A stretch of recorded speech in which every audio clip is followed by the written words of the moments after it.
नमस्कार, news point लेकर हाजिर हूं मैं सर्वमित्रा। राहुल गांधी की टाइमिंग के आगे एक बार फिर मोदी पिछड़ते नजर आ रहे हैं और अब चुनावों के इस मौसम में जरा सा पीछे होने का लंबा नुकसान हो सकता है। वैसे भी आप सब देख ही रहे हैं कि कैसे पीएम मोदी अब हर दिन चुनाव प्रचार में जुट गए हैं।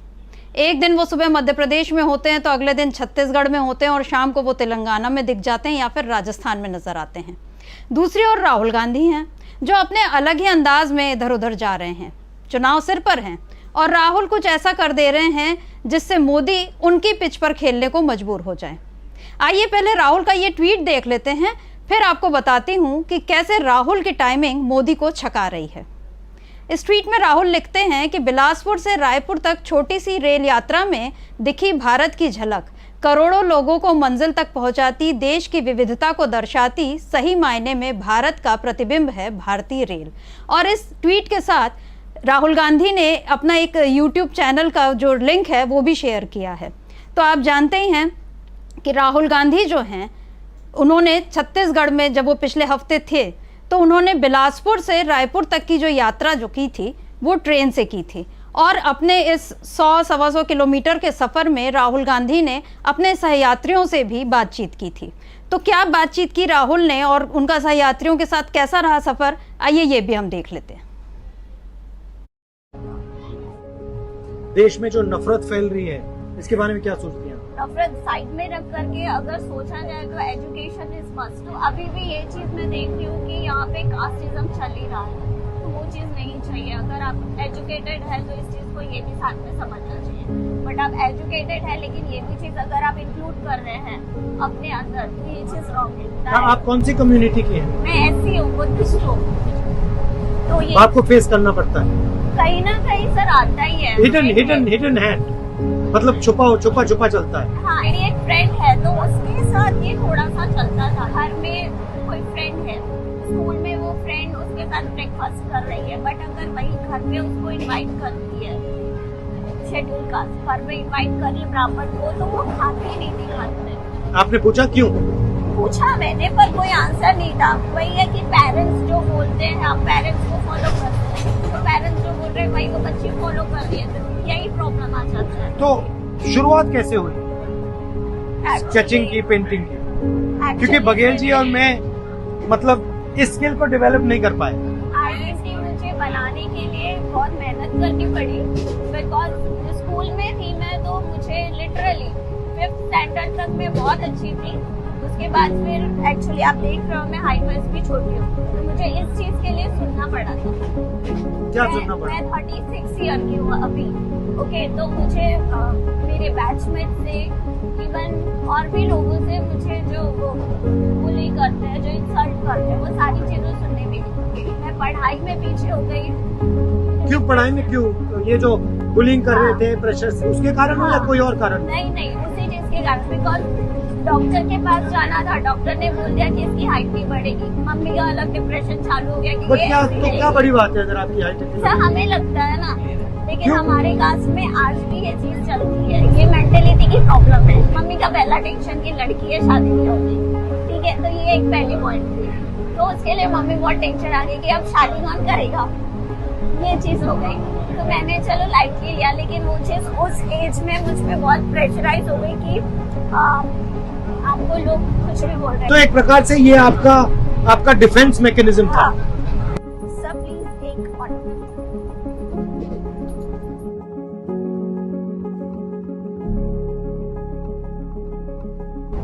सर आप का भी दे दीजिए।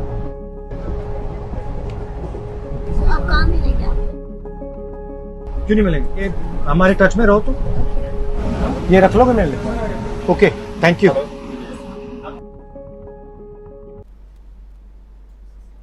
तो इस लड़की ने राहुल गांधी और छत्तीसगढ़ के सीएम भूपेश बघेल का ऑटोग्राफ लिया। ये उसके लिए बड़ा लम्हा है उनके लिए, लेकिन उससे भी ज़्यादा महत्वपूर्ण ये चीज़ रही कि राहुल गांधी ने बहुत गंभीरता से उस लड़की के बारे में, उसके जीवन की तकलीफ़ों के बारे में बातचीत की, बहुत सहजता से बातचीत की।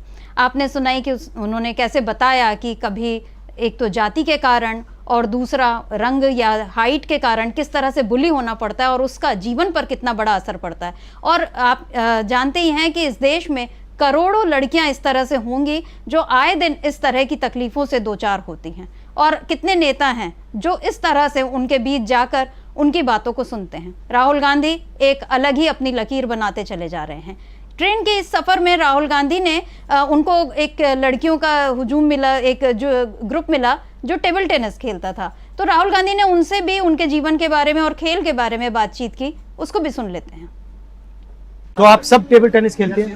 Yes sir. ये स्कूल की टीम है या स्कूल की टीम? कौन सी स्कूल की टीम है? एक्चुअली दुर्ग संभाग की टीम। अच्छा, आपका जो टेबल टेनिस का सफर था उसके बारे में मुझे थोड़ा बताओ। क्या क्या नई चीजें सीखी, कैसे करते हो? नई चीजें तो बहुत सारी सीखी, जैसे स्पोर्ट्स पर्सन बनने के बाद पर्सनल लाइफ में भी बहुत सारी डेवलपमेंट। क्या क्या हुआ? पेशेंस बहुत डेवलप हुआ। मैं बहुत इम्पेशेंट इंसान थी पहले, बहुत ज्यादा अग्रेसिवनेस बहुत था मेरे अंदर, तो वो कामनेस थोड़ा आया। आपकी सर्विस सबसे अच्छी कौन सी सर्विस करते मैं साइड स्पिन जो करती हूँ टॉमाहॉक में, वो टॉमाहॉक कैसे होता है, क्या होता है Tomahawk? Tomahawk basically hammer service, कैसे करते हैं? हथौड़ा करते हैं ना, हाँ। हथौड़ा मारते हैं ऐसे करते हाँ, हैं ना। हाँ। तो वो मतलब हम टेबल के सेंटर साइड कोर्ट किसी में भी खड़े होकर फिर हम वो फेंकते हैं उस सर्विस को। अच्छा, मतलब यूं? हाँ यूं। जैसे मैं कि- खोलूं आपके लिए? नहीं सर, खोल देती नहीं, हूँ। नहीं, यहाँ पे तो टेबल टेनिस में सबसे जरूरी चीज क्या होती है? पेशेंस, पेशेंस और प्रेजेंस ऑफ माइंड, क्योंकि बॉल कभी भी लाइक रिफ्लेक्स हमारा रिफ्लेक्स एक्शन। एक्शन बॉल तो होना चाहिए, क्योंकि बॉल इधर से quickly down the line opposite court में भी जा सकती है, तो हमको हमारा रिफ्लेक्सेस और प्रेजेंस ऑफ माइंड प्रिपेयर करके चलना पड़ता है कि हम क्विकली रिएक्ट कर सके उस चीज को। और बघेल जी से कोई सवाल है आपके?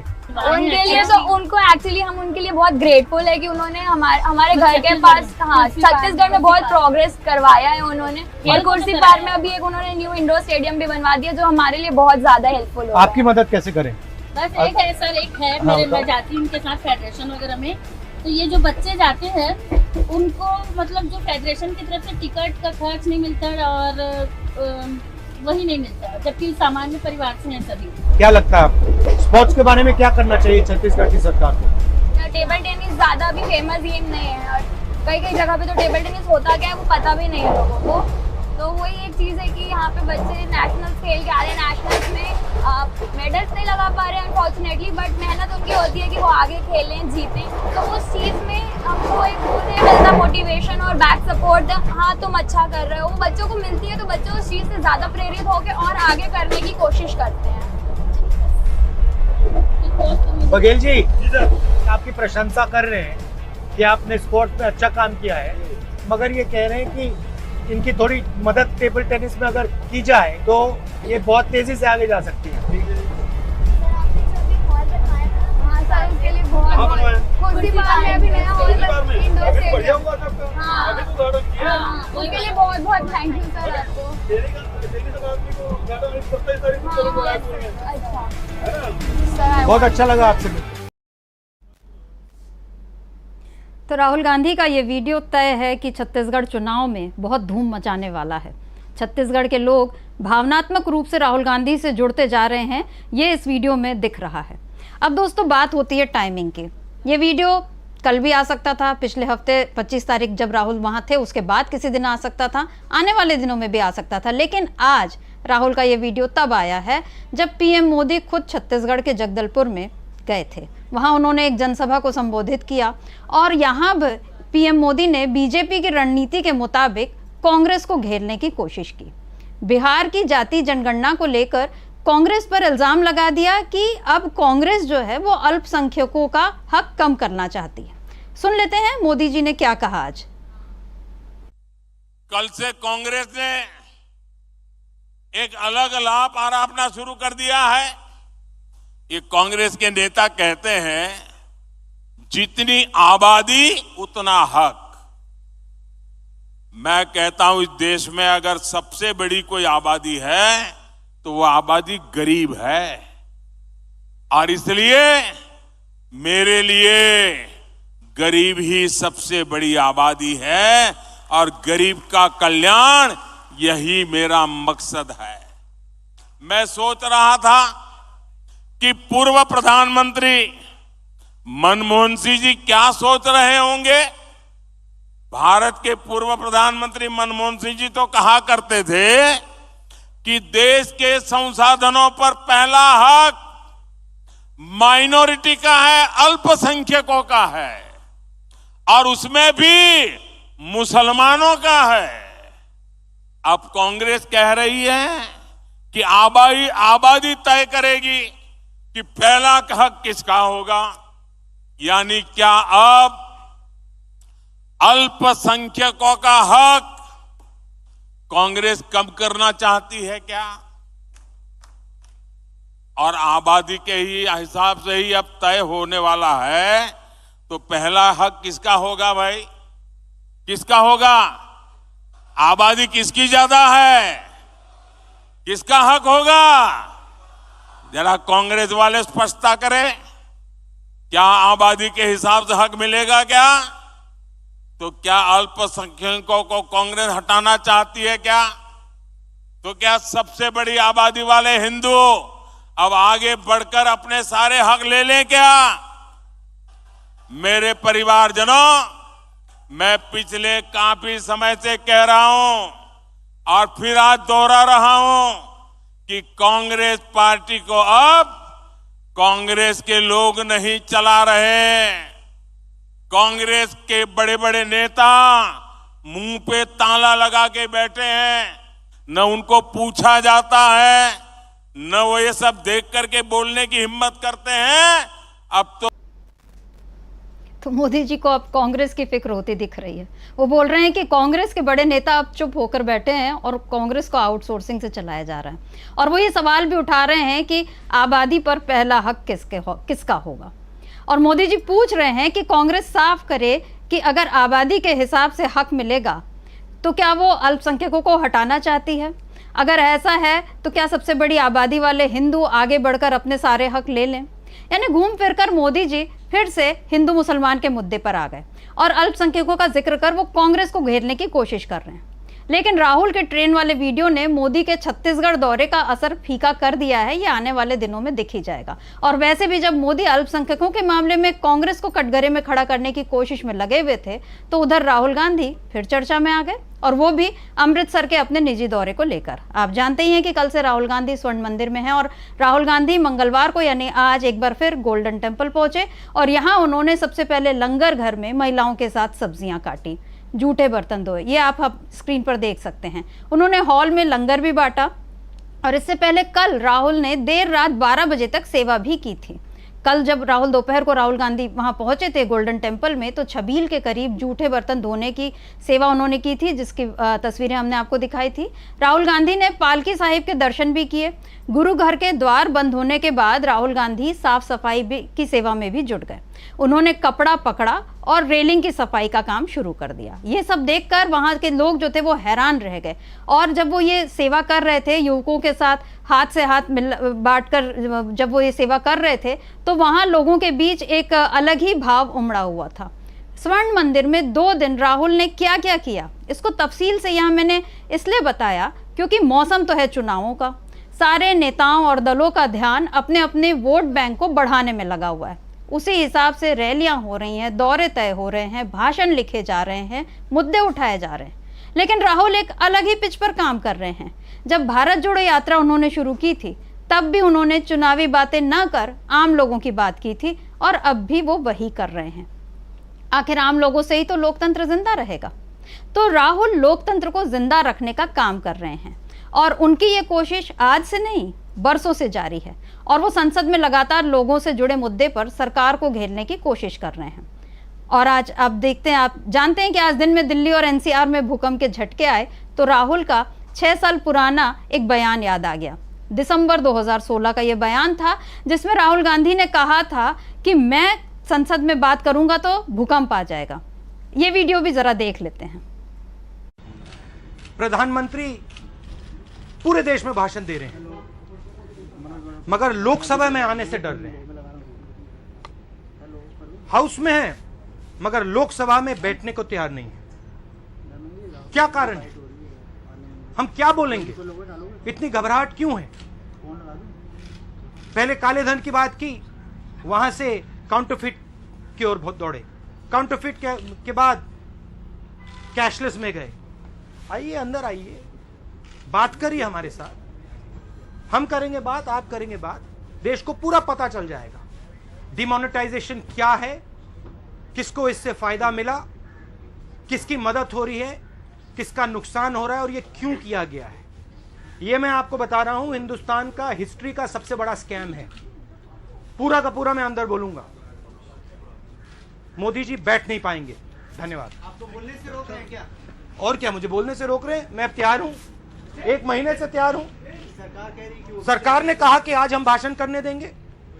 लेकिन वो कह रहे हैं कि क्या माफी वजह है? मांगनी चाहिए। क्या माफी मांग, किस विषय में? आपने इतने दिन नहीं खराब देखिए, किए हैं, कुछ इसको- खराब नहीं किया है। सरकार ने हमें कहा कि भाषण होना चाहिए, हमने कहा हाँ करवाइए, और फिर सरकार दौड़ गई वहां से। रियलिटी है। जो राष्ट्रपति जी ने कहा उस पर आप क्या कहेंगे राहुल जी? वो सब ठीक है। मैं हाउस के नहीं, वो सब ठीक है। मैं हाउस के अंदर डिमोनेटाइजेशन पे बात करना चाहता हूं, चर्चा करना चाहता हूं। जो जनता के दिल में बात है वो कहना चाहता हूं, जो गरीब लोगों के दिल में बात है वो कहना चाहता हूं। और ये जो पूरा का पूरा नरेंद्र मोदी जी ने अकेले हिंदुस्तान का सबसे बड़ा स्कैम किया है उसके बारे में बताना चाहता हूं, और इसके पीछे क्या है ये भी बताना चाहता हूं। और मुझे रोका जा रहा है। Basically, you are saying you are going to prove in the parliament. 100%. If they allow me to speak in parliament, you will see what an earthquake is going to come. तो इस वीडियो के आखिरी में राहुल गांधी यही बोल रहे थे कि अगर आज मुझे संसद में अंदर बोलने दिया गया तो अर्थक्वेक आ जाएगा। और तब तो फिर राहुल गांधी का काफ़ी मखौल उड़ा था। हमेशा की तरह बीजेपी ने यही कहा था कि राहुल गांधी ने कुछ भी बोला और भूकंप तो नहीं आया। लेकिन उसके बाद दिल्ली एनसीआर में कई बार भूकंप के झटके महसूस हो चुके हैं, और राहुल गांधी के जो तेवर तब दिख रहे थे आज भी वही तेवर दिख रहे हैं। आम लोगों की वही चिंता राहुल गांधी की आज भी नजर आ रही है। मोदी जी भी वही हैं, उन्हें पहले भी वोटों की चिंता थी, आज भी वही फिक्र उनकी दिख रही है। तो आज न्यूज़ पॉइंट में चर्चा करेंगे कि क्या राहुल की इस रणनीति से मोदी जी को अब राहुल की पिच पर उतरने के लिए मजबूर होना पड़ गया है। आज इसी विषय पर हम चर्चा करेंगे, और इस चर्चा के लिए हमारे साथ वरिष्ठ पत्रकारों का एक पैनल मौजूद है। उन सबसे आपका परिचय करा देती हूँ। आप सब जानते हैं हमारे साथ मौजूद हैं प्रोफेसर अखिल स्वामी जी, प्रशांत टंडन जी, प्रेम कुमार जी, दीपक पाजपुर जी और अमलेंदु उपाध्याय जी। आप सभी का बहुत बहुत स्वागत करती हूँ इस कार्यक्रम में। स्वामी जी, सबसे पहले आपके पास ही आना चाहूँगी कि क्या राहुल गांधी ने एक बार फिर मोदी जी को अपने पिच पर उतरने को मजबूर कर दिया है? राहुल गांधी बिना चुनावों की चर्चा किए चर्चा में खुद बने रह रहे हैं, और मोदी जी जगह जगह भाषण देकर भी अपने ही बयानों से घिरते जा रहे हैं। चाहे राजस्थान का बयान देख लें उनका, चाहे तेलंगाना का, चाहे छत्तीसगढ़ का, हर जगह उनकी कई बातें उन पर ही उल्टी पड़ रही हैं। क्या कहेंगे आप? देखिए सर्वमित्रा जी, मैं स्ट्रेटेजिक मैनेजमेंट का बेसिकली प्रोफेसर हूं, और मैं जो मोदी जी भाषण दे रहे हैं उनका विश्लेषण कर रहा हूं। मुझे ये नहीं समझ में आ रहा है कि मोदी जी कंफ्यूज्ड हैं या अपने पद से वो भटक गए हैं। क्या उनको ये समझ में नहीं आ रहा कि उनकी स्ट्रेटेजी क्या है? देखिए, आपने कहा कि राहुल की पिच पर उतरने को मजबूर हुए मोदी। ऐसा मुझे लग रहा है कि विराट कोहली की तरह क्रिकेट के मैदान में राहुल गांधी हैं, और बेजिंग भूटिया की तरह क्रिकेट के मैदान में मोदी जी हैं, या फुटबॉल के मैदान में बेजिंग भूटिया की तरह राहुल गांधी हैं और मोदी जी सचिन तेंदुलकर की तरह हैं। देखिए, जिस गेम के अंदर आप खेल रहे हैं उसकी विशेषज्ञता आपको दिखानी चाहिए। तेलंगाना में जो बात की है मोदी जी ने, वास्तविकता में जो बात राहुल गांधी कहते आए और खुलेआम कहते आए कि बीआरएस जो है ये बीजेपी की बी टीम है, वहां पे मोदी जी ने जिस प्रकार से कहा कि राव साहब मेरे पास आए थे और उन्होंने कहा था कि मैं एनडीए में शामिल होना चाहता हूं और मेरी बेटी की रक्षा कीजिए। पूरी तरह से जो एक लड़ाई केंद्रित थी कांग्रेस के बीच में और बीआरएस के बीच में, जिसमें बीजेपी बिल्कुल बाहर हो गई थी, उसको उन्होंने एक तरफा कांग्रेस की तरफ बना दिया। अब बताइए इससे बड़ा स्ट्रेटेजिक ब्लंडर क्या हो सकता है? दूसरा, आप देखिए राजस्थान के अंदर वसुंधरा राजे का, आप जानते हैं, सब जानते हैं कि राजस्थान के अंदर कितना सम्मान है। जब मोदी जी वहां पे बैठे और उन्होंने वसुंधरा राजे ने हाथ जोड़ के उनको प्रणाम किया, मोदी जी ने मुंह मोड़ लिया, उनके प्रणाम का जवाब नहीं दिया। देखिए, राजस्थान की जो धरती है, आप जानते हैं कि वीरों की धरती है, रणबांकुरों की धरती है। वहां के लोगों ने देखा कि उसकी वो नेत्री जिसको सबसे ज्यादा सम्मान राजस्थान की जनता देती है, गुजरात के लोग आके किस प्रकार से अपमानित करके चले गए। तीसरी चीज आप देखिए, कल जनजाति ये जो जातीय जनगणना की बात हुई, वो जातीय जनगणना के डिस्कोर्स को चेंज करने के लिए जिस प्रकार से पत्रकारों को सताया गया और जिस आधार पे सताया गया, अडानी पोर्ट में चाइनीज जॉइंट सेक्टर का इन्वेस्टमेंट है और अडानी जी के प्रतिनिधि चीन जाके हस्ताक्षर करके आए हैं। पेटीएम जिसमें रोज हम लोग लेन देन करते हैं, उसमें चीन का जो इक्विटी इन्वेस्टमेंट है वो मेजॉरिटी स्टेक होल्डर है। तो क्या और चीन से हमारा आयात कितना बढ़ रहा है, हमारा ट्रेड डेफिसिट कितना है, आपको पता है $100 बिलियन का हमारा ट्रेड डेफिसिट है। तो क्या चीन से निवेश कराना अपराध है? दूसरी बात यह है कि अगर पत्रकार ने अगर उसकी संस्था को कहीं से स्रोत से चीन से, क्या चीन हमारा दुश्मन राष्ट्र है, क्या हमारा शत्रु राष्ट्र है? क्या चीन के राष्ट्राध्यक्ष को हमारे माननीय प्रधानमंत्री, यशस्वी प्रधानमंत्री ने झूला नहीं झुलाया? और आपको यह भी याद ही होगा कि मालदीव के अंदर जो अभी चुनाव हुआ है उसमें चीन समर्थित राष्ट्राध्यक्ष की बड़ी जीत हुई है। इसका मतलब यह है कि हमारी जो अपने पड़ोसी देशों से दोस्ताना संबंध हैं, वो जो मालदीव हमारा हमेशा से मुस्लिम मेजॉरिटी कंट्री होने के बावजूद हमारा दोस्त था, उसको किस प्रकार से आपने चीन के हाथ में सौंप दिया है। बाकी पाकिस्तान को आपने सौंप ही दिया है। म्यांमार से आप कहते हैं कि वो कुकी जो आदिवासी हैं उनको समर्थन करते हैं। आपका नेपाल से ये स्थिति हो गई है कि वो चीन जाते हैं, आपके पास नहीं आते हैं। तो अपने सारे सीमावर्ती आसपास के देशों को अपना दुश्मन बनाना कौन सी विदेश नीति है? तो मुझे ऐसा लगता है, देखिए राहुल गांधी जिस प्रकार से जो लोगों की संवेदनाएं हैं उसका स्पंदन कर रहे हैं, उसको छू रहे हैं, और बेटियों से, बच्चियों से, देखिए ये जो युवा बच्चे हैं इनकी बड़ी आकांक्षाएं होती हैं, इनके बड़े सपने होते हैं। अब ये बच्चियां जाके हर जगह 1000, 2000 हर जगह बोलेंगे, व्हाट्सएप पे बोलेंगे, फेसबुक पे बोलेंगे। तो इसका मतलब ये है कि राहुल गांधी तो जो विराट कोहली है उसकी तरह क्रिकेट खेल रहे हैं, और जो मोदी जी हैं वो लगता है कि गलत मैदान में, गलत पिच पे चले गए हैं। जहां क्रिकेट खेलनी चाहिए वहां फुटबॉल खेल रहे हैं, जहां फुटबॉल खेलनी चाहिए वहां क्रिकेट खेल रहे हैं। गलत पिच पर खेल रहे हैं मोदी जी। प्रशांत टंडन जी, आपके पास आना चाहती हूँ। आज तेलंगाना में पीएम मोदी ने जो भाषण दिया, क्या उन्होंने अपने लिए नुकसान कर लिया, या जैसा वो बोल रहे हैं स्वामी जी की वो गलत पिच पर खेल रहे हैं, उन्होंने क्या सेल्फ गोल कर लिया है? जब उन्होंने आज कहा केसीआर के लिए जो कहा वो मैं पढ़ के सुना देती हूँ। मोदी जी ने कहा कि केसीआर एक समय में बीजेपी के नेतृत्व वाले गठबंधन एनडीए में शामिल होना चाहते थे, और उन्होंने इस बात को बड़े नाटकीय तरीके से कहा। उन्होंने कहा कि मैं एक रहस्य खोलने जा रहा हूँ। जब हैदराबाद म्यूनिसिपल कॉरपोरेशन का इलेक्शन हुआ, बीजेपी 48 सीटें जीत कर आई। केसीआर को सपोर्ट की जरूरत थी, वो पहले बहुत सम्मान करते थे, एयरपोर्ट पे माला लेकर आते थे, अब नाराज हो गए हैं। वो दिल्ली मिलने आए, शॉल ओढ़ाई और बहुत प्यार दिखाया। प्यार दिखाना उनके कैरेक्टर में नहीं है। तो यहाँ मोदी जी ने ये बता दिया कि वो केसीआर वाकई एनडीए में शामिल होना चाहते थे, लेकिन इन्होंने उन्हें शामिल नहीं किया, वजह चाहे जो भी रही हो। और यहाँ राहुल गांधी की वो बात जो है वो सच साबित होती, जो जुलाई में तेलंगाना में राहुल गांधी ने कही थी कि केसीआर जो है वो बीजेपी की बी टीम है। आप क्या कहेंगे इस बारे में? जी, सबसे पहली बात तो शर्मित्रा जी ये है कि आज जो मोदी जी ने ये कहा कि केसीआर मिलने आए थे, शॉल लेकर आए, बड़ी प्यारी बातें करते हैं। मोदी जी देश के प्रधानमंत्री हैं। कोई भी मुख्यमंत्री आएगा वो शॉल पहनाएगा, किसी पार्टी का हो।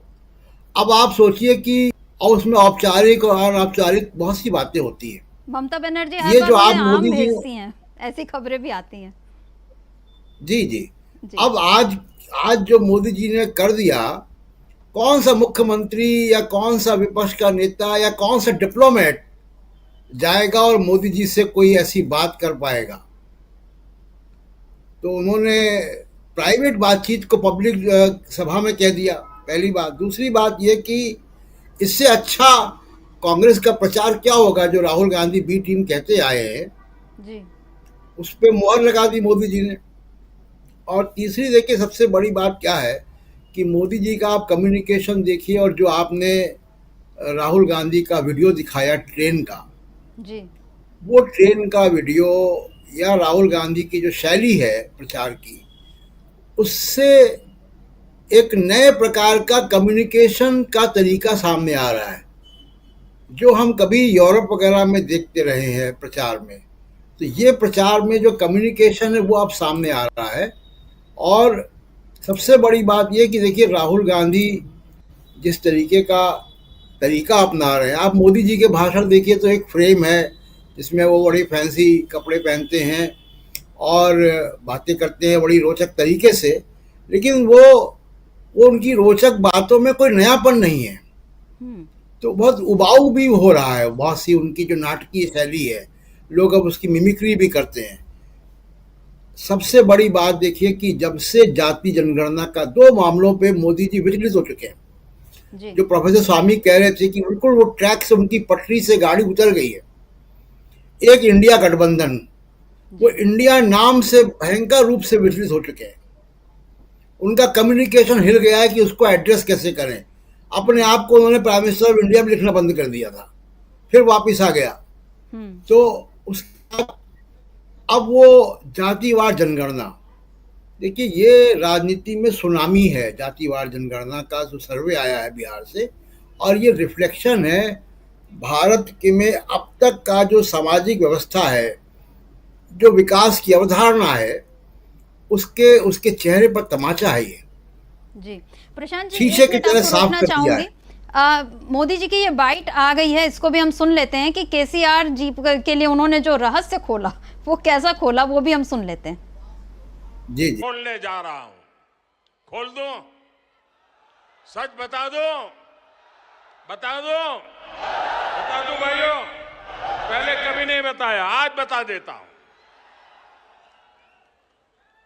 और मेरे पत्रकार मित्रों से भी कहता हूं, जांच करवा लेना। 100% सच्चाई बताने आया हूं मैं आज। जब हैदराबाद म्युनिसिपल कॉरपोरेशन का इलेक्शन हुआ, भारतीय जनता पार्टी 40-45 सीटें जीत करके आ गई। 48, किसी को बहुमत नहीं मिला। केसीआर को सपोर्ट की जरूरत थी। और आपने देखा होगा, हैदराबाद कॉरपोरेशन के चुनाव के पहले वो एयरपोर्ट में पूरी फौज लेकर के मेरा स्वागत करने के लिए आते थे, बढ़िया बढ़िया माला पहनाते थे, बहुत सम्मान करते थे, याद है ना? फिर क्या हुआ भाई, अचानक बंद हो गए।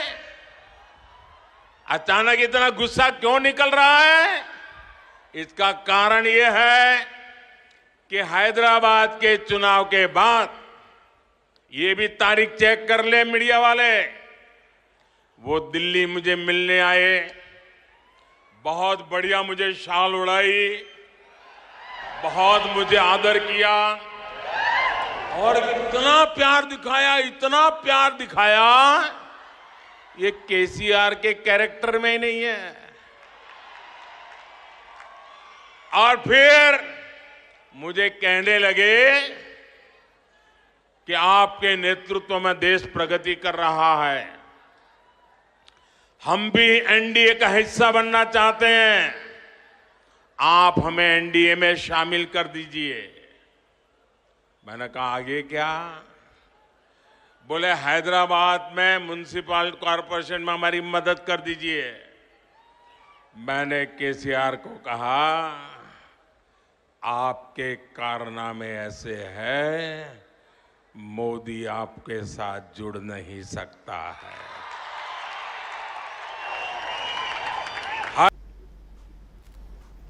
पूरी नाटकीयता के साथ एक रहस्य का उद्घाटन मोदी जी ने किया।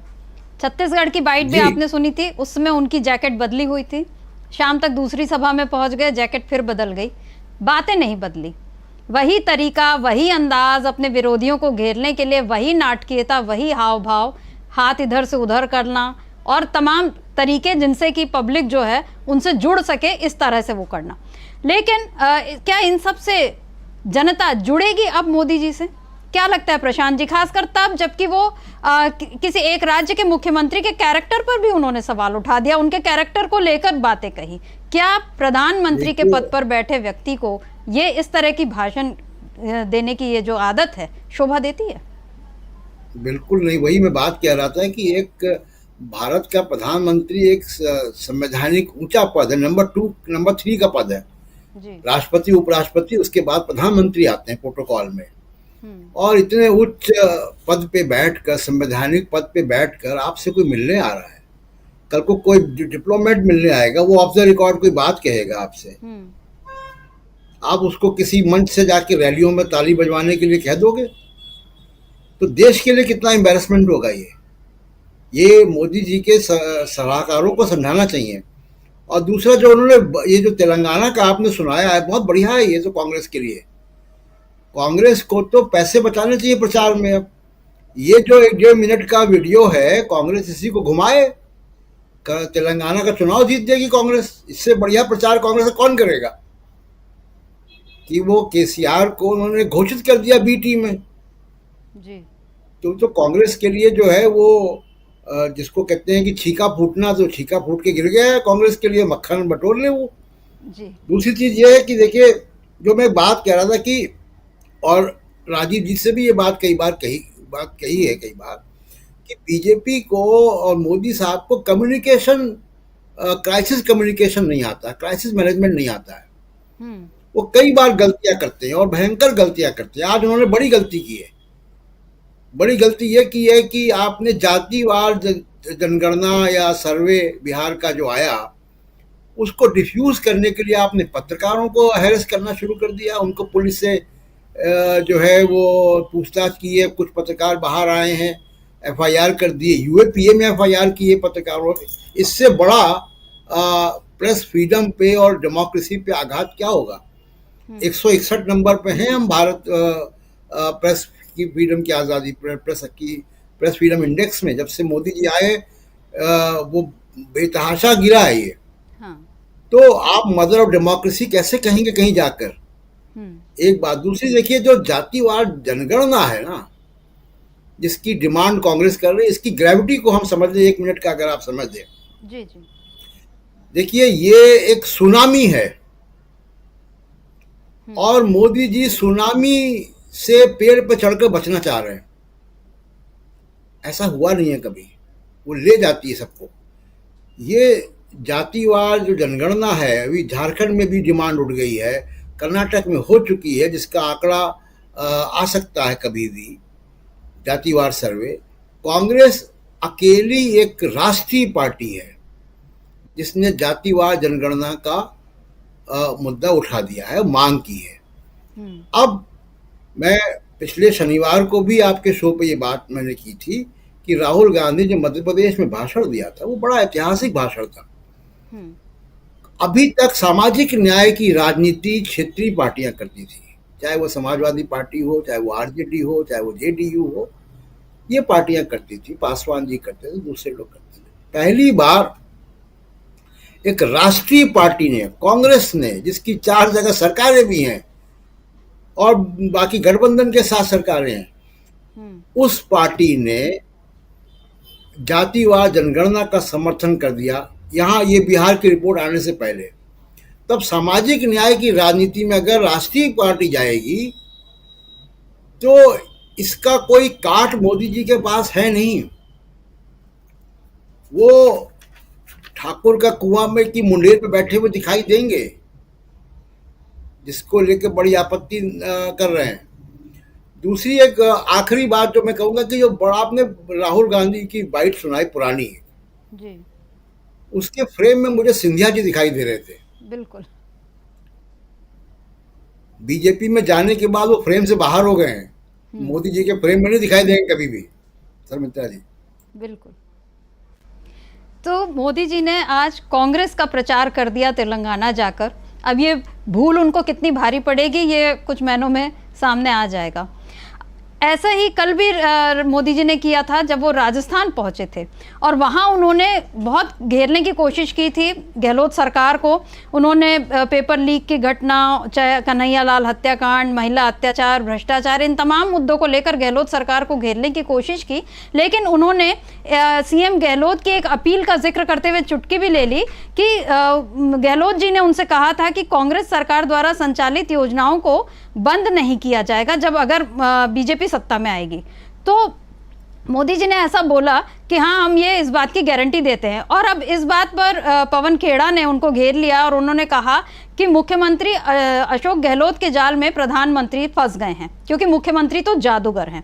मोदी जी ने कहा कि हम राजस्थान सरकार की जन कल्याणकारी योजनाएं बंद नहीं करेंगे। इसका मतलब है कि हमारी योजनाएं सफल हैं और इस बात को अब प्रधानमंत्री भी मान रहे हैं। और जब हमारी योजनाएं सफल हैं तो लोग बीजेपी को वोट क्यों देंगे? यानी मोदी जी अपना फायदा करने की कोशिश में बार बार बीजेपी का नुकसान करने की ओर बढ़ रहे हैं, ये नजर आ रहा है।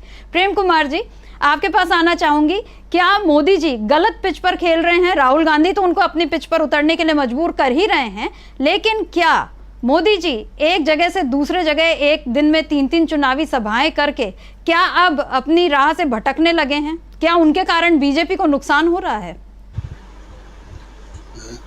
देखिए, ये है कि शर्मित्रा जी के बीजेपी ने जो चुनाव कर्नाटक के बाद से रणनीति अपनाई है, उसमें जो कुछ सलाह दी गई थी ऑर्गेनाइजर में, आरएसएस ने, उसकी साफ अनदेखी करते हुए प्रधानमंत्री जी देख रहे हैं। उसमें सलाह थी कि स्थानीय मुद्दों को पकड़िए, भ्रष्टाचार के मुद्दों को पकड़िए, मोदी के चेहरे पे सिर्फ चुनाव नहीं जीता जा सकता, ये 2-3 बातें थी।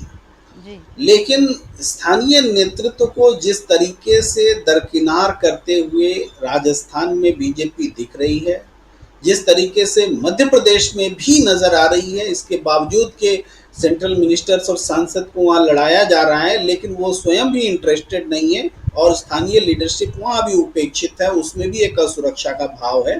तो उससे ये पता चलता है कि सीख लेने के लिए तैयार नहीं है। और चूंकि निर्णय लेने वाली शक्ति स्वयं मोदी जी हैं और कोई समिति उमिति सब दिखावे की बात हो गई है, तो ये निर्णय जो है उनसे लगातार गलतियां हो रही हैं। अब राजस्थान का जो आपने उदाहरण दिया, निश्चित रूप से नरेंद्र मोदी जी ये कोशिश कर रहे थे कि अशोक गहलोत जी कह रहे हैं कि बीजेपी आ रही है, ये वो मैसेज देना चाहते थे। लेकिन बीजेपी तब आएगी ना जब उनके लोक कल्याणकारी योजनाएं उनकी फेल हो जाएगी, जनता उनको नापसंद करने लगेगी। और ये बात, राजनीतिक बात स्थापित करने के लिए उन्होंने क्या किया कि अशोक गहलोत की लोक कल्याणकारी योजनाओं को इंडोर्स कर दिया, उन्होंने आगे बढ़ा दिया। यानी जो चुनावी काम कांग्रेस को करना चाहिए था वो नरेंद्र मोदी जी ने कर दिया।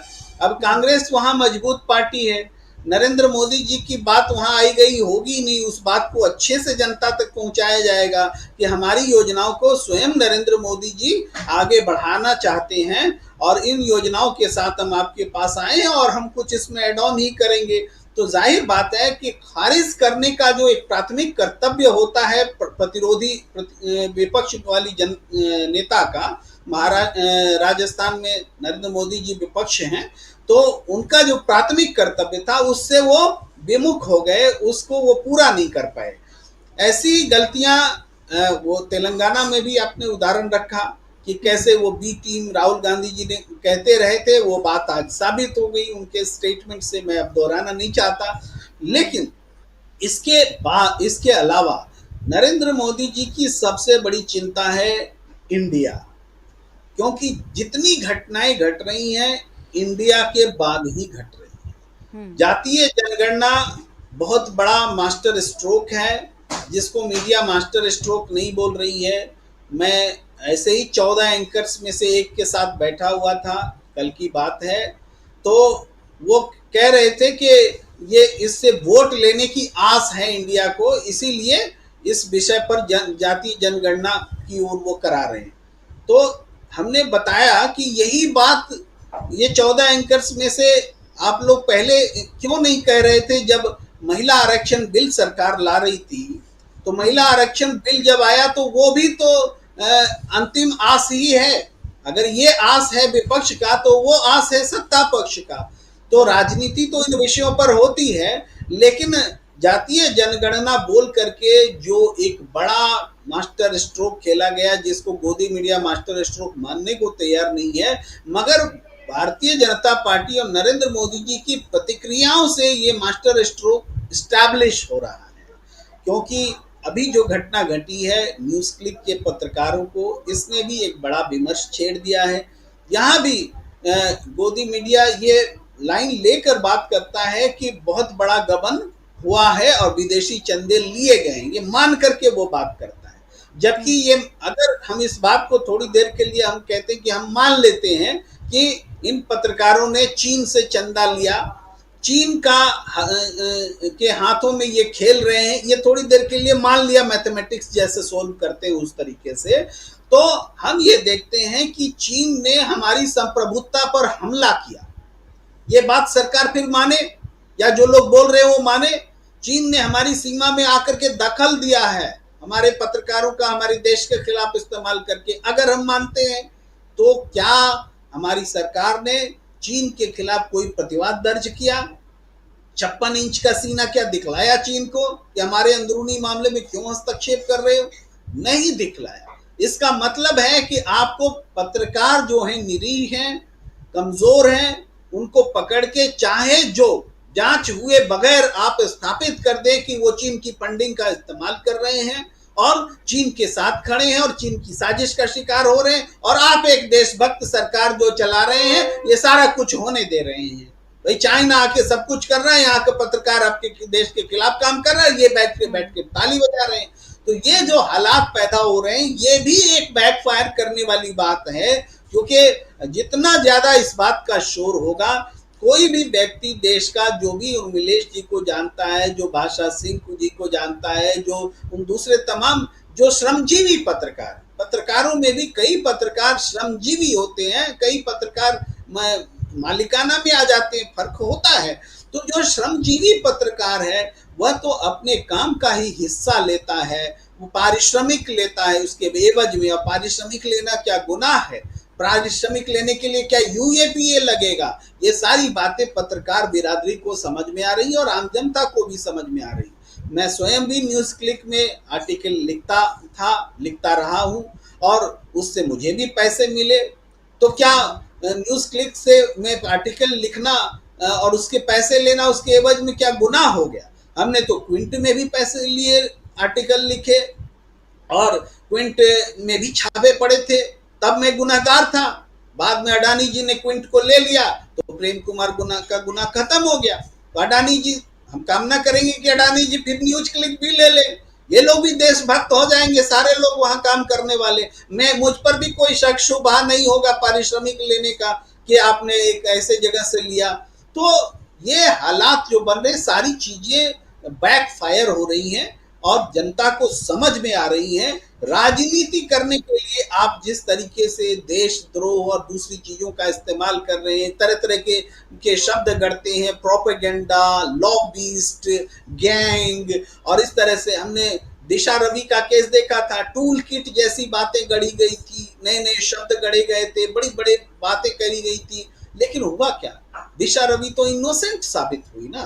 तो ये पूरी सरकार मिलकर के एक नागरिक को, दिशा रवि जैसे 21 साल की नागरिक को, युवा को इस तरीके से पीछे पड़ गई। आज पत्रकारों के पीछे पड़ी हुई है। मणिपुर का मसला है, मणिपुर में एडिटर्स गिल्ड गया ना, एडिटर्स गिल्ड के लोगों पर ही एफआईआर हो गई। क्यों? वो तो सेना के कहने पर गया, सेना के रिक्वेस्ट पर एडिटर्स गिल्ड वहां गया, लेकिन उसके ऊपर मुख्यमंत्री जी ने एक निर्देश जारी कर दिया, एक संकेत जारी कर दिया कि ये एडिटर्स गिल्ड जो है यहाँ नफरत फैलाने आया है। पुलिस को इशारा मिल गया और पुलिस ने उन पर एफआईआर दर्ज करा दी, एक्शन हो गया। यहाँ भी न्यूज़ क्लिक के मामले में भी अनुराग ठाकुर ने संदेश दे दिया कि ये चाइनीज फंडिंग से पत्रकारिता कर रहे लोग, इन लोगों को माफ नहीं किया जा सकता, ये करेंगे तो जेल जाना ही होगा, इस तरह से बोल करके उन्होंने स्टेटमेंट दिए। और उसके बाद पुलिस को उनका संकेत मिल गया और वो फिर फंस गए, फंसा दिए जा रहे हैं। आप ब्रिजभूषण शरण सिंह के मामले में भी देखिए, बड़े बड़े नेताओं ने संकेत दे दिए और उसके बाद में तब तक उनकी अरेस्टिंग नहीं हुई जब तक कि बीच में केस वापस नहीं ले लिया गया। केस वापस ले लिया गया, उसके घर परिवार को ही गुनहगार पब्लिक में ठहरा दिया गया। ब्रिजभूषण शरण सिंह बड़ी एक तरह से जेल जाने से बच गए। वो ऐसे मामलों में हम देख रहे हैं हर गलत के साथ सरकार खड़ी है और हर सही करने वाले के खिलाफ सरकार खड़ी है। तो ये आईना जो है जनता की नजर में देर से ही सही समझ में आ रहा है। 9 साल लग गए हैं, अब और जनता इंतजार नहीं करेगी। जनता सब कुछ समझ चुकी है। जी, जनता सब कुछ समझ चुकी है और हम ये देख रहे हैं, प्रेम कुमार जी ने भी बोला कि माहौल जो है वो ऐसा बन रहा है कि हर चीज़ जो है वो गलत के साथ अगर आप खड़े दिखाई दे रहे हैं तो जनता जो है उस आईने को देखने लगी है। और जनता ने अभी जो हमने एक वीडियो दिखाया था राहुल गांधी का अर्थक्वेक वाला, उसमें ये भी देखा था कि ज्योतिरादित्य सिंधिया पीछे खड़े थे और वो बीच में राहुल गांधी को कुछ बोल भी रहे थे, लेकिन अब ज्योतिरादित्य सिंधिया जो हैं फ्रेम से बाहर हैं। बल्कि कल ग्वालियर में जब मोदी जी ने एक भाषण दिया था तो उसमें उन्होंने ग्वालियर चंबल संभाग में जो लोग काम कर रहे हैं इतने सालों से, जिनका दबदबा है, उन्होंने अन्याय अत्याचार किया, गरीबों को दबाया, ये तमाम बातें कल उन्होंने की। और जब वो ऐसा कह रहे थे उन सारी बातों को ज्योतिरादित्य सिंधिया ने रिपोस्ट भी किया। जबकि ग्वालियर चंबल संभाग में 2020 के पहले ज्योतिरादित्य सिंधिया जो थे वो खुद कांग्रेस के प्रतिनिधि के तौर पे थे, उनके पिता माधवराव सिंधिया भी वहाँ थे। तो एक तरह से अपने पिता को मोदी जी के मुंह से तमाम बुराइयां सुनकर भी ज्योतिरादित्य सिंधिया ने उस चीज़ को आगे बढ़ाया। तो दीपक जी, आपके पास आना चाहती हूँ, क्या बीजेपी का हाल इस समय ऐसा हो गया है कि वो जो करना चाह रही है, जिस तरह से करना चाह रही है, वो चीज़ उल्टी पड़ रही है, गलत साबित हो रही है, उसके अपने नुकसान के लिए वो कारण बन रही है? देखिए, हमें मोदी जी की ये सारी गलतियों का जिम्मेदार जो है पूरी की पूरी भारतीय जनता पार्टी को नहीं ठहराना चाहिए, क्योंकि भारतीय जनता पार्टी तो कहीं पिक्चर में ही नहीं है। जो कुछ है वो मोदी जी ही है। अभी आप देखिए कि मतलब आज का ये जो भाषण है, दोनों भाषण, अगर इसको संक्षिप्त में कहा जाए तो छत्तीसगढ़ का उनका जो भाषण था दंतेवाड़ा में वो अनर्गल था और तेलंगाना का जो था वो वाहियात था। बहुत संक्षिप्त में अगर कहूँ तो, अगर उसको परिभाषित करना हो, अनर्गल इस मामले में कि वो मुसलमानों की और ओबीसी की तुलना कर रहे हैं, जबकि मुसलमान एकदम वो धर्म के आधारित अलग संप्रदाय है और ओबीसी जो है हिंदुओं के बीच का ही एक वर्ग है। इन दोनों के बीच कहां से उन्होंने क्या कनेक्शन जोड़ा, बड़ा अजीब किस्म का भाषण था। मुझे नहीं लगता कि किसी को भी उसकी जो भी उसका जो कुछ भी पेच है उसके अंदर के वो कुछ भी समझ में आए होंगे। मुझे कुछ नहीं लगता। दूसरी बात आप देखिए कि तेलंगाना का उनका जो भाषण है, इसके बारे में बहुत सारे हमारे मित्रों ने भी कहा कि इस तरीके की चीजें सार्वजनिक नहीं की जानी चाहिए। लेकिन देखिए, उसमें एक बहुत ही सूक्ष्म चीज है। हम अभी तक ये सोचते थे कि मोदी जी हैं वो वन मैन शो है, उनका बहुत ज्यादा थोड़ी बहुत भागीदारी होती है निर्णयों में या किसी तरीके के भारतीय जनता पार्टी के काम में, तो एक उसमें अमित शाह होते हैं। अब आप ये देखिए कि इस बात से ये पता चलता है कि मोदी जी जो है वो स्थानीय चुनावों में तक जाकर उनका इंटरफेरेंस होता है। ये इतना छोटा मुद्दा था कि स्थानीय स्तर पर किसको किसके साथ गठजोड़ करना है, ये जो है ये तो उसके लिए प्रधानमंत्री के पास आपको जाना पड़ रहा है। इसका मतलब है कि हैदराबाद तो छोड़ दीजिए, पूरी की पूरी जो राज्य की भी जो भारतीय जनता पार्टी की इकाई है उसको तक ये निर्णय लेने का हक नहीं है कि वहां पर काउंसिल के जो लोग आए हैं उनके साथ भारतीय जनता पार्टी का और बीआरएस का गठबंधन होगा या नहीं होगा। मतलब अगर इतने छोटे मुद्दे भी प्रधानमंत्री के पास जाते हैं तो सोचिए कि हमारे प्रधानमंत्री जी 18 घंटे से कम काम कर ही नहीं सकते बेचारे। उनको 18 घंटे जो काम करना पड़ता है उसका कारण यही है कि वो नगर पंचायत और नगर पालिका, और मुझे लगता है कि अगर अगली बार चुन के आए तो शायद ग्राम पंचायतों के झगड़े भी जो है वो मोदी जी ही सुलझाने लगेंगे। मुझे तो ऐसा लगता है। मैं तो ये जानकर आश्चर्यचकित रह गया कि एक शहर के चुनावों का भी जो निर्णय है, वहां के जो डिसीजन जो वो प्रधानमंत्री ले रहे हैं। तो अगर कायदे से तो कह देते भाई ये देखिए स्थानीय बातचीत है, आप राज्य इकाई से बात कर लीजिए, उसके बाद ये सारी चीजें सार्वजनिक कर देना। ये बात बहुत सही है कि अगर इस तरीके की छोटी छोटी बातों को आप सार्वजनिक करने लग जाएंगे तो क्या हाल होगा। इसका एक बड़ा कारण मुझे ऐसा भी लगता है, बहुत सारी व्यथाएं हैं इस समय मोदी जी के पास और सफलताएं सामने दिख रही हैं। जिस प्रकार से सभी जगह पे मतलब राजस्थान में वहां पर जो हो रहा है, वहां पर जो महारानी साहिबा हैं वो नाराज हैं, शिवराज सिंह चौहान साहब जो हैं उनका भी चेहरा अभी तक नहीं है। लेकिन देखिए, ये पहला ऐसा चुनाव है जिसमें 5 राज्यों की बात कर रहा हूं मैं, इन 5 राज्यों में ये पहला चुनाव है 2014 के बाद से कि मोदी जी का चेहरा इन 5 राज्यों में कहीं भी नहीं है, और ये कोई राज्य जो है उनका चेहरा शायद आयात करना भी नहीं चाहते। तो मोदी जी जो है, लेकिन दिक्कत यह है कि मोदी जी अपने पार्टी में, खासकर अपने मंत्रिमंडल के बीच, अपने शीर्ष नेतृत्व के बीच इतने अलग थलग हो गए हैं अपने पिछले 9 सालों के काम के तरीके के कारण कि अब उनका कोई साथ देने के लिए भी तैयार नहीं है। दूसरी बात, जिस तरीके की बातें मोदी जी कर पाते हैं वैसी बातें करने वाला भारतीय जनता पार्टी में कोई दूसरा व्यक्ति रह भी नहीं गया है और शायद करना भी नहीं चाहेगा। देखिए, बहुत सारी चीजें घबराहट के कारण या संकोच के कारण हो सकता है बहुत सारे मंत्री और जो शीर्ष नेता हैं वो ये सारी चीजें नहीं कहते होंगे, लेकिन वो देख तो रहे होंगे कि मोदी जी का ऐसी बातें करने से जनता पर क्या प्रभाव पड़ रहा है, उनकी छवि लगातार गिर रही है। तो उसमें कौन अपने हाथों को जलाए, इसलिए उन्होंने मोदी जी को अकेला छोड़ दिया है। मुझे तो ऐसा लगता है कि जैसे जैसे समय आएगा उनकी चुनावी रैलियां भी बढ़ने वाली हैं। मुझे लगता है कि इस तरीके की अनर्गल किस्म की गैर तार्किक बातें जिसमें कोई सुसंगत नहीं है, कहीं बातों का समन्वय नहीं है, कहीं पर 2-3 चीजों को जो कनेक्ट करते हैं उनके बीच का क्या संबंध है, कम से कम मुझे तो नहीं समझ में आया। मेरा भी मतलब राजनीतिक पत्रकारिता का थोड़ा बहुत अनुभव मेरा भी हो गया। वो जो क्या बता रहे थे ओबीसी को लेके और क्या बता रहे थे वो जाति जनगणना को लेकर, ये समझ से परे है, ये मोदी जी ही जाने। दूसरी तरफ हम देखते हैं बड़ा क्लियर कम्युनिकेशन जो है वो आप देख रहे हैं राहुल का है। राहुल गांधी जिस ट्रेन में जिस बच्ची के साथ बैठ रहे हैं वो सुन रहे हैं, उनके प्रॉब्लम्स को जान रहे हैं, जानने की कोशिश कर रहे हैं, अपनी चीजों को थोप नहीं रहे हैं। और उसी समय जो है देखिए, एक मुद्दे पर उन्होंने बाकायदे उनको बुलाया मुख्यमंत्री जी को और उन्होंने उनके हवाले कर दिया। ये राज्य का काम है। तो मेरा ये कहना है कि ये जो समझ है, ये समझ विकसित किए जाने की जरूरत मोदी जी को अभी भी है। लेकिन ऐसा लगता है कि जैसे जैसे बाजी उनके हाथ से छूटती जा रही है, मोदी जी की इस तरीके से गैर तार्किक किस्म की बातें हैं वो सामने आ रही हैं और शायद आगे भी हमें इस तरीके की बातें सुनती रहनी पड़ेंगी। सौमित्रा जी जी, तो मोदी क्या कह रहे हैं, क्यों कह रहे हैं, ये बात अब शायद बीजेपी के लोग भी समझने की कोशिश कर रहे होंगे। मोदी अब 9 सालों में उनके लिए एक अबूझ पहेली की तरह खड़े हो गए हैं। खासकर आज के तेलंगाना के उनके भाषण को सुनने के बाद तो यही लग रहा है। एक बार फिर उस बाइट को सुन लेते हैं कि मोदी जी ने किस तरह रहस्य से पर्दा उठाया। पहली बार एक रहस्य खोलने जा रहा हूं। खोल दूं? सच बता दो भाइयों, पहले कभी नहीं बताया, आज बता देता हूं। और मेरे पत्रकार मित्रों से भी कहता हूं, जांच करवा लेना। 100% सच्चाई बताने आया हूं मैं आज। जब हैदराबाद म्युनिसिपल कॉरपोरेशन का इलेक्शन हुआ, भारतीय जनता पार्टी 40-45 सीटें जीत करके आ गई।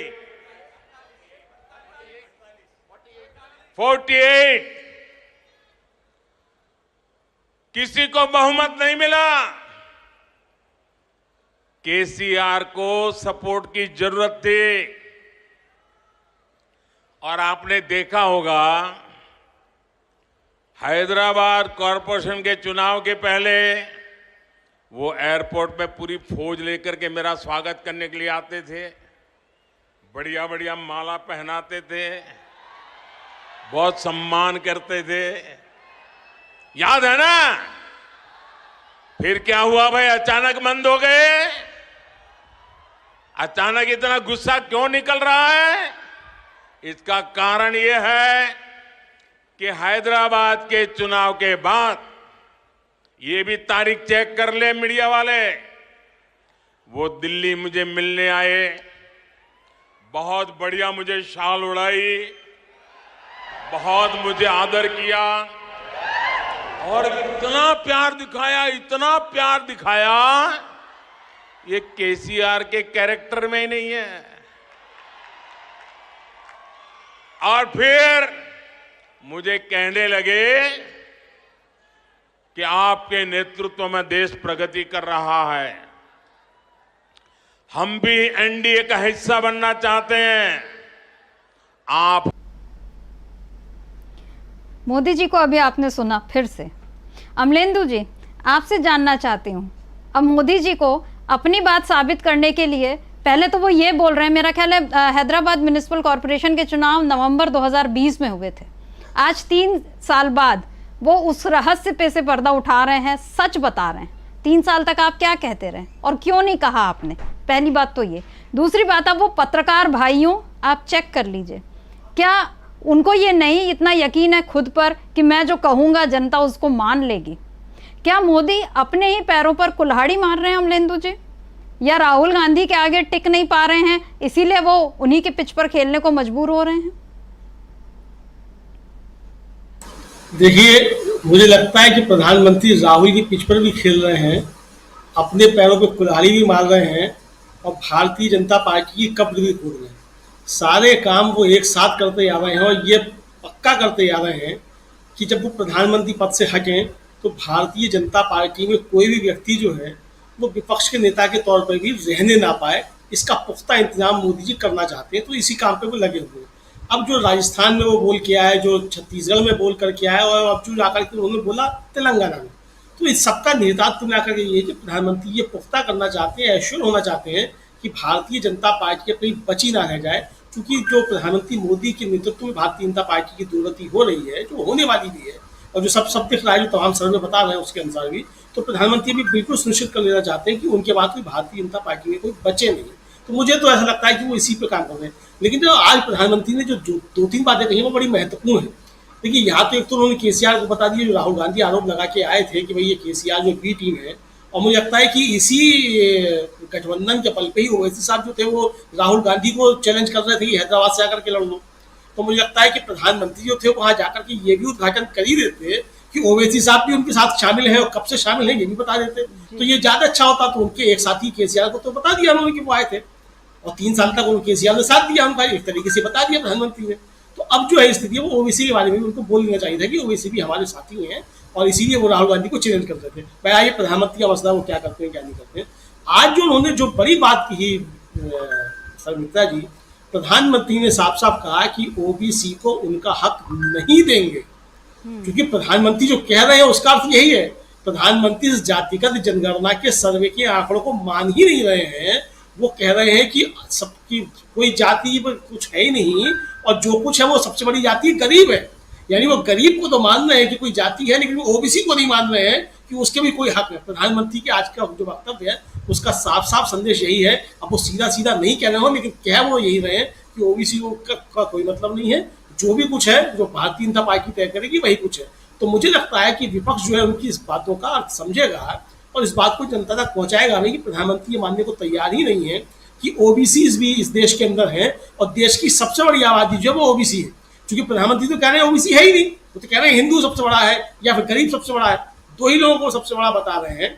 बाकी वो ये नहीं कह रहे कि ओबीसी कुछ भी है।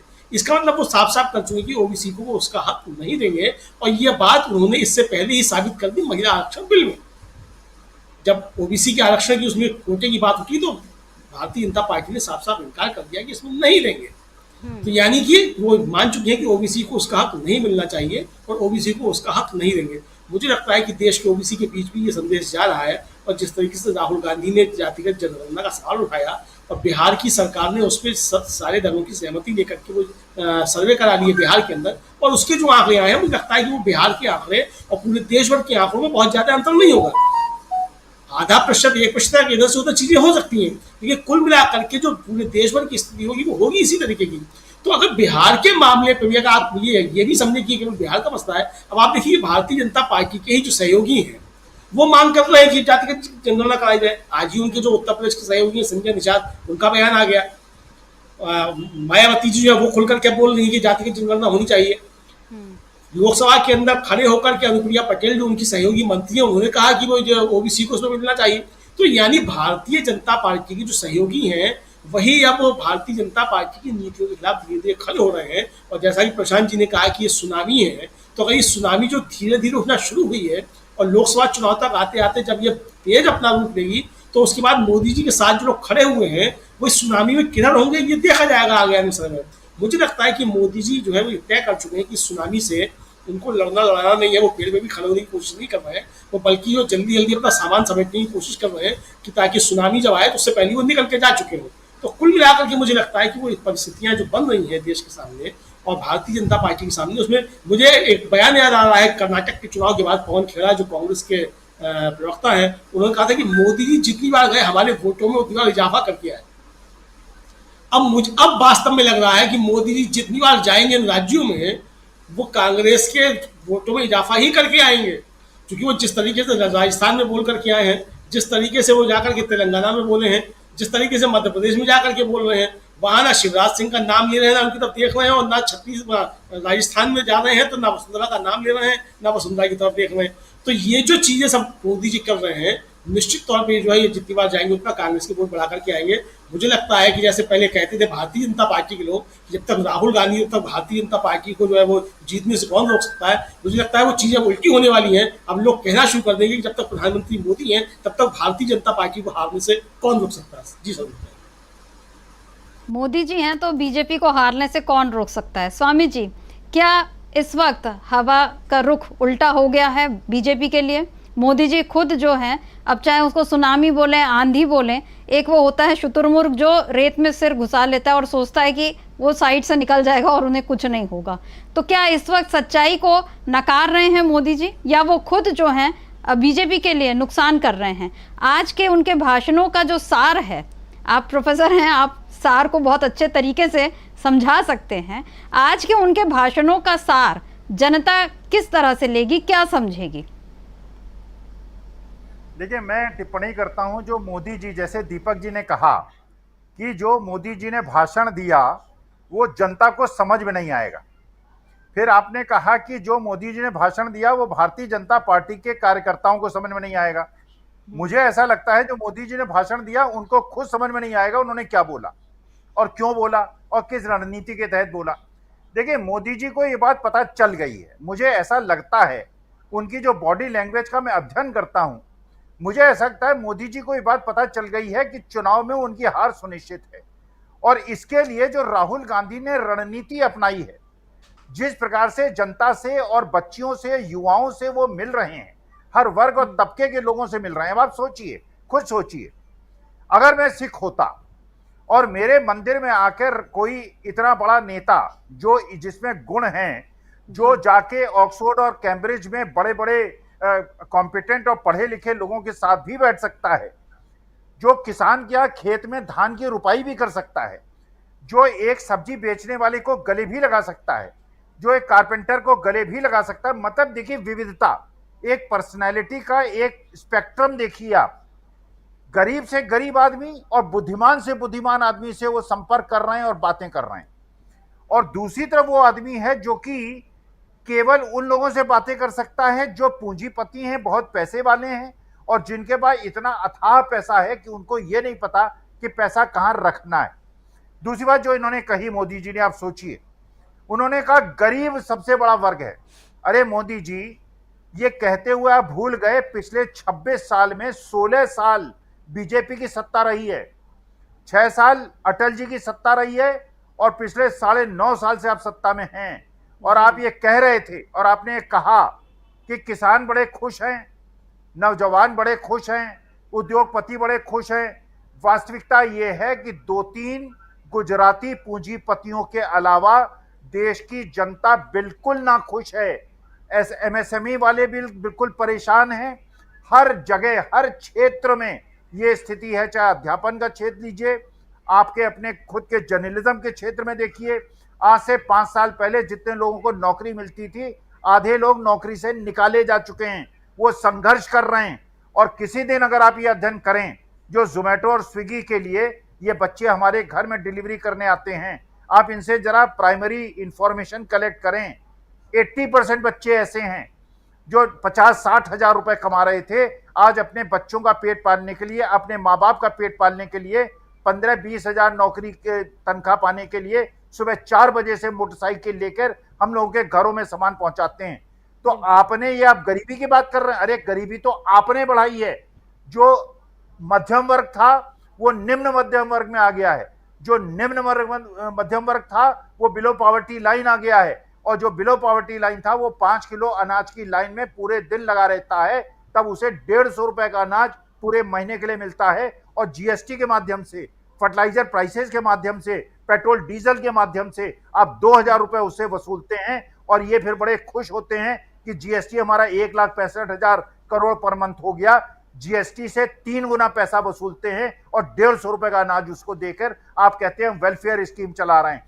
तो ये जो दुर्दशा देश की हुई है और इतना बड़ा गरीब वर्ग एक स्थापित हो गया है, मोदी जी, ये आपकी कृपा से हुआ है। अटल जी ने पेंशन बंद की थी और आपने सरकारी नौकरियां ही बंद कर दी, और जो पेंशन के लिए सरकारी कर्मचारी लाखों की संख्या में दिल्ली में जुटे थे, आपको समझ में आ गया होगा कि देश की जनता का रुख किधर है, आपको पता चल गया है आप हारने वाले हैं। इसलिए पत्रकारों को परेशान करने के लिए किसानों को आपने परेशान कर दिया, मजदूरों को परेशान कर दिया, नौजवानों को परेशान कर दिया, अब पत्रकारों को परेशान कर दिया।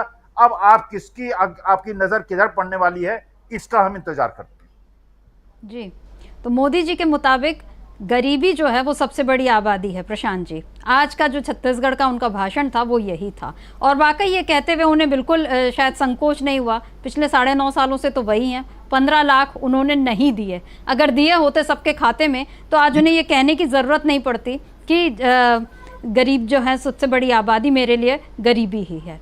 आप राहुल गांधी का आप देख रहे हैं, स्वर्ण मंदिर गए हैं राहुल गांधी 2 दिन से, वो वहाँ पर जिस तरह से सेवा कर रहे हैं, और इधर मोदी जी जो हैं जो चुनावी सेवा में लगे हुए हैं। दोनों सेवादारों में से जनता किस सेवादार के पक्ष में झुकेगी, क्या लगता है आपको?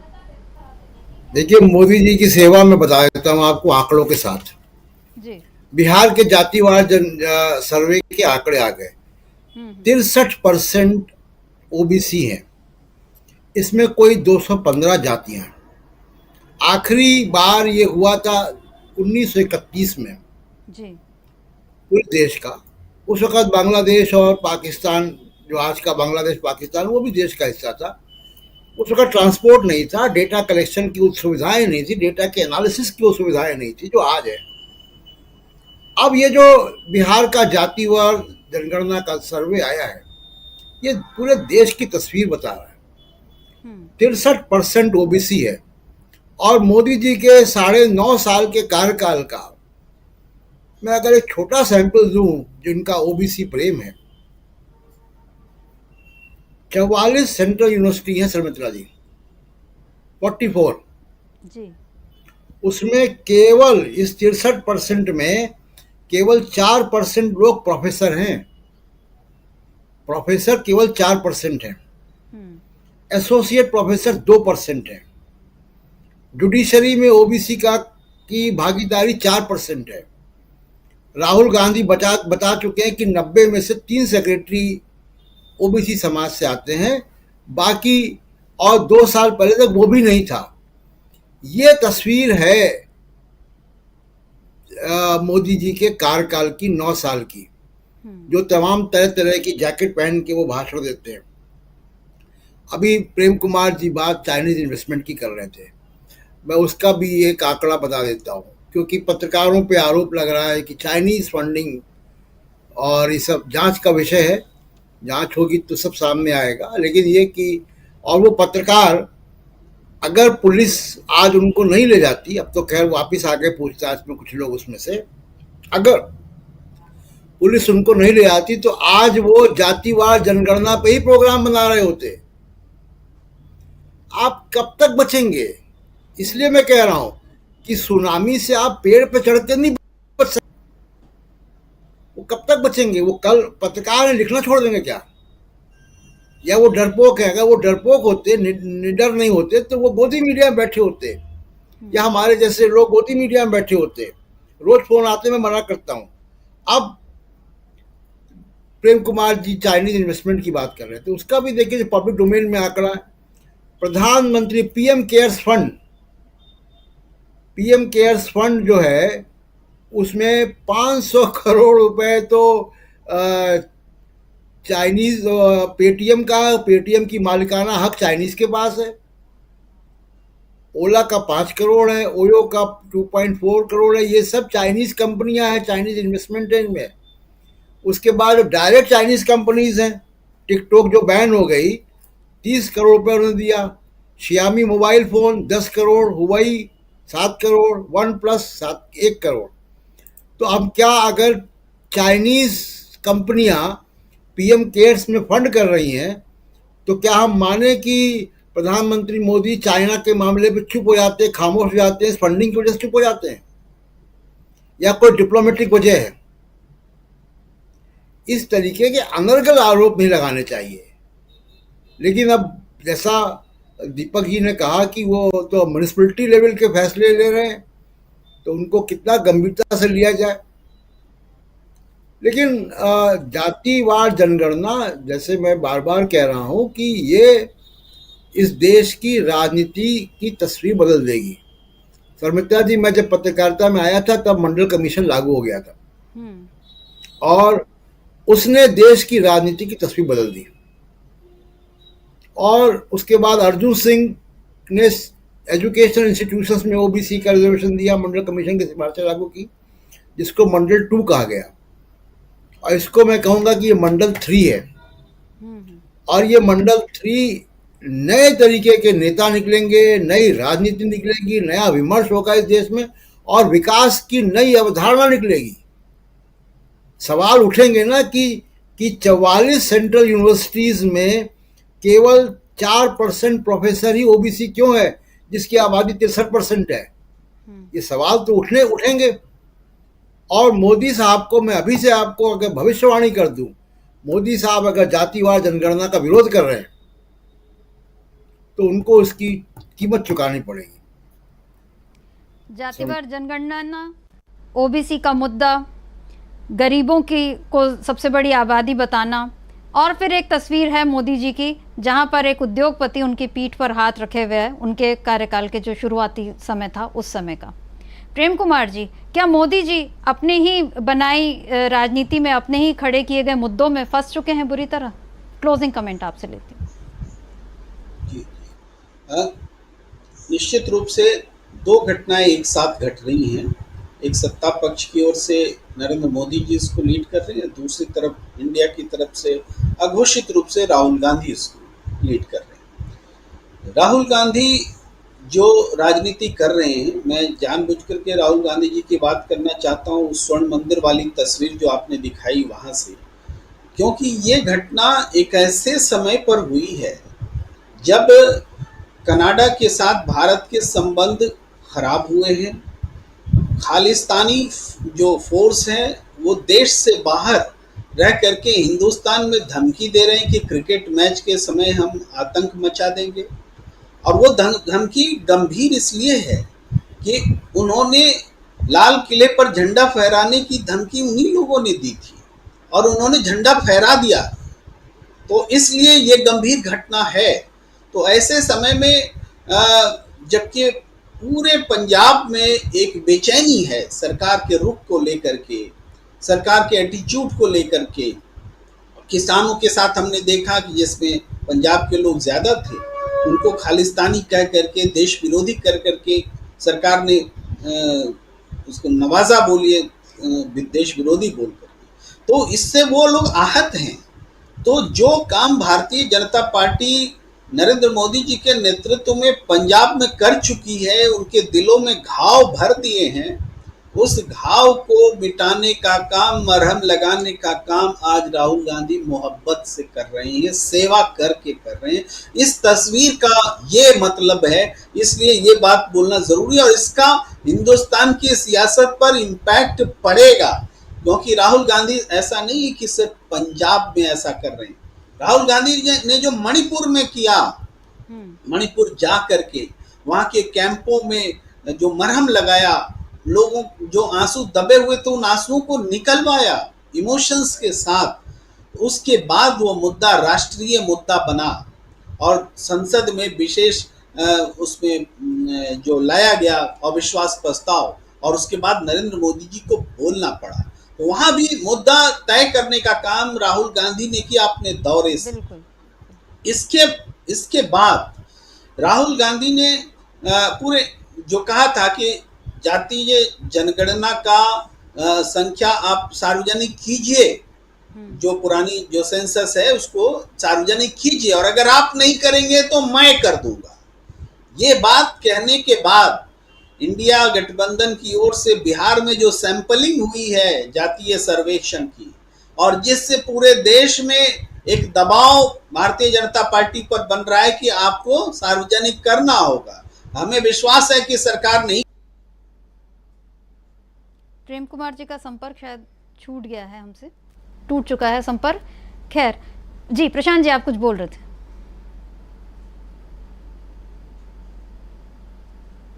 आवाज नहीं आ रही। 50 प्लस है, अब आएगी आवाज। हाँ, वो एक दर्शक है कुमार गौरव, उन्होंने एक गलती पॉइंट आउट की। मैंने 44 सेंट्रल यूनिवर्सिटीज़ का, वो ठीक है 50 प्लस है, 56 यूनिवर्सिटीज़ है, और लेकिन उसमें ओबीसी का रिप्रेजेंटेशन 4% है प्रोफेसर्स का। Thank you. मतलब जो आंकड़े आपने बता रहे थे, आप तो 44 में बता रहे थे, यहाँ 56 में भी 4%, मतलब और ही कम है ये। हाँ। जी, तो कुमार गौरव जी का बहुत शुक्रिया। जी जी।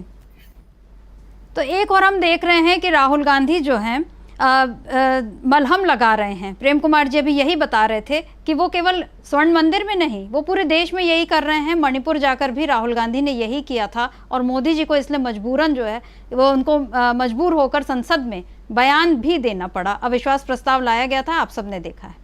आज राहुल गांधी का ये जो वीडियो हमने आपको दिखाया था, जिसमें वो बच्चियों से बात कर रहे हैं, और उसमें टेबल टेनिस सीखने के जो उसमें उनसे पूछ रहे हैं कि किस तरह की सर्विस वो देते हैं, तो एक हथौड़े वाली सर्विस। उसके बाद वो बता रही है बच्ची कि पेशेंस जो होना चाहिए उनमें, और उसके बाद रिवर्स एक्शन जो है, तुरंत आपका जो एक्शन है वो आपकी त्वरित बुद्धि जो है वो तय करती है। पेशेंस आप में होना चाहिए, और यही कमोवेश तमाम गुण जो हैं वो राजनीति में भी होने चाहिए। और राहुल गांधी जो हैं इस वक्त वही राजनीति कर रहे हैं, लेकिन मोदी जी का पेशेंस, उनका धैर्य कहीं ना कहीं खोता हुआ दिखाई दे रहा है, और शायद इसलिए वो ऐसे बयान दे रहे हैं जिससे उनका नुकसान होगा, बीजेपी का नुकसान होगा। और आने वाले चुनाव में अगर बीजेपी को नुकसान होता है तो क्या इसका असर लोकसभा चुनावों पर भी पड़ेगा, या अगले साल जो विधानसभा चुनाव होंगे उस पर इसका असर पड़ेगा, ये हम सब देखेंगे। तो आज की चर्चा को यहीं रोकना चाहती हूँ। आप सभी का बहुत बहुत शुक्रिया जो आज हमारे इस कार्यक्रम